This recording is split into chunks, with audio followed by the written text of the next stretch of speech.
Sebastian Fondora. Kama utakumbuka brother Aidan, ilikuwa ni fight ambayo ilimwaga damu sana, sijawahi kuona. Angalia Kato kama ameingia kwa speed, ni kama anataka kuimaliza mapema, lakini je, atafanikisha hiyo kwenye round ya pili? Mtana overhand nzuri sana ambayo Kamwamba kama amemsoma Kato kile kitu ambacho anakifanya, na naye pia ni kama kila mmoja anataka kukamilisha hii pambano mapema. Kuna vitu vya ziada ambavyo unaviona kwa wawili wote hawa. Na sasa ni wakati wa Machemba kuboresha defense kwa sababu ya hicho ambacho kimemtokea, ana cutting. Kwa hiyo ni wakati wa kuboresha defense ili kulinda mazingira yoyote, yani punch isifike kwenye lile eneo ambalo ameshajeruhiwa. Unaweza katonesha kidonda. Naam. Haya. Kitu pekee ambacho pia kwa Kato ambacho huwa sikioni sana ni maamuzi yake ya haraka, yani kuendelea kumsoma mpinzani na kufanya maamuzi ya body punch nzuri sana ambayo ameipeleka Kato. Nafikiri setup yake ni yani hana setup anapoanzisha mashambulizi. Kizungumza setup unakuwa na maana gani kwa yule mtu ambaye anakusikiliza? Sio kila ngumi iwe kali, yani wakati unaenda kushambulia au unapigana kwenye boxing, ndio maana mambo boxing is an art, ni sanaa. Naam. Kwa hiyo sio tu upigane, yani kila ngumi utakapeleke pigane, lazima useti, yani uwe na setup, lazima unaanza na ngumi, kuna ngumi lazima upige za kama hivyo. Body punch naona zimekuwa ni nyingi zaidi. Kato akitafuta zile mbavu za chini za Kamwamba. Yes, amegusia vyema sana hapa Bwanga. Naam. Of course kuna vitu amekuwa akivifanya, lakini bahati mbaya vile vitu amevikosesha mwendelezo, ndio maana inaonekana kama anakosa namna bora kufanya setup. Kwa mfano nimeona amekuwa na jab nzuri sana Kato. Sasa hiyo jab akisema atumie kama ndo setup ya kuconnect na right hand yake itafanikiwa, kwa sababu nimeona Kamwamba amekuwa yuko vulnerable sana kwa hiyo jab, amekuwa akiruhusu sana hiyo jab ya Kato Machemba. So ongeza kutumia hiyo jab kama setup ya punches nyingine, hasa hiyo straight right hand yake, badala kuanza nayo unamset na jab ambayo sivyo bahati Kamwamba amekuwa sio mzuri kwenye kuidefend hiyo jab ya Kato. Then baada hapo awe na connect na punches nyingine, au sometimes amekuwa akianzia downstairs hizo body punches.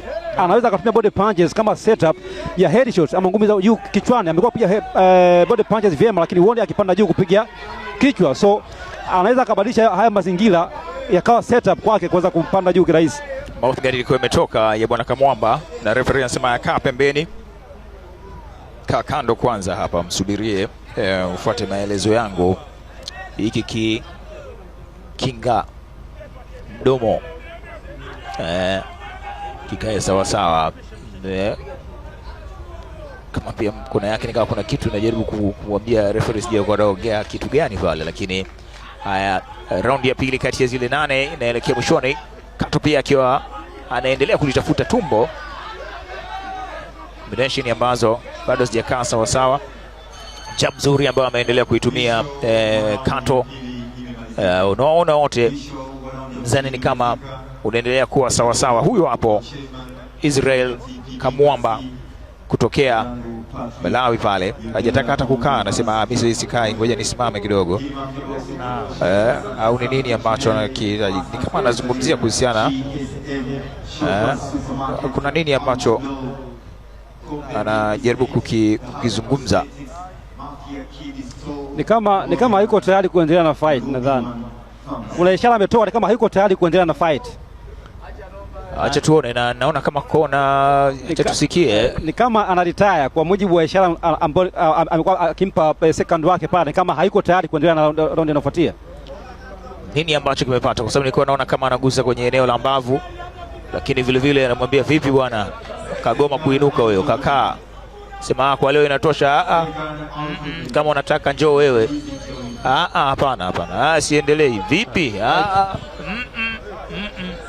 Referee basi bwana, sikumbelezi tena. Mwisho hapa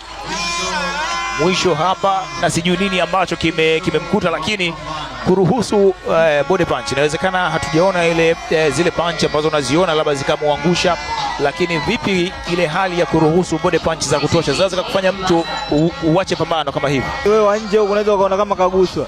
Ile body punch yenyewe ikiguswa, yani kiingia, anayesikia maumivu ni yule ambaye amepigwa peke yake. Kwa hiyo nafikiri ndio kilichotokea. Mambo yake sasa, angalia mambo yalivyoenda.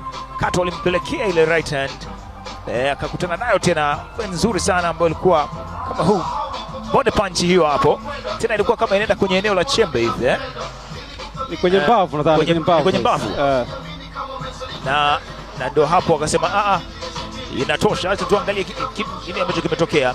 Yeye alikuwa akijibu vizuri, lakini bado ni kama Kato alikuwa anajua nini ambacho anakifanya. Ni kwenye eneo la mbavu hiyo, ni kama eneo fulani la ini, kwenye ini liver shot inaitwa, ni ngumi ya kwenye ini hapa, ukipigwa kwa nguvu, ule mgongano wa vichwa ambao tulizungumzia.